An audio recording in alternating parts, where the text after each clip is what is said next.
Hey guys, in this video I will show you how to get Lunar Client on TLauncher. Alright, so let's begin with the video. While some people look for ways to add Lunar Client directly into TLauncher, it's generally not recommended.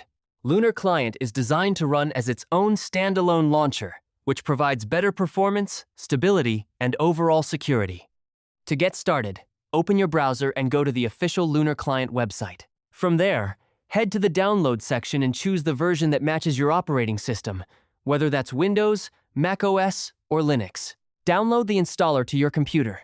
Once the download is complete, open File Explorer and navigate to your Downloads folder. Find the Lunar Client installer file and double-click it to begin the installation process.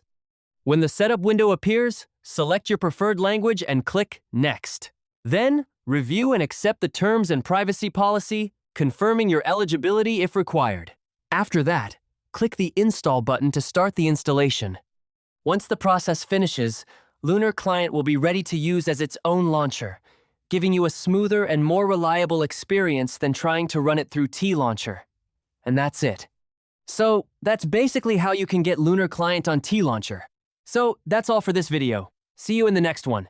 Thanks.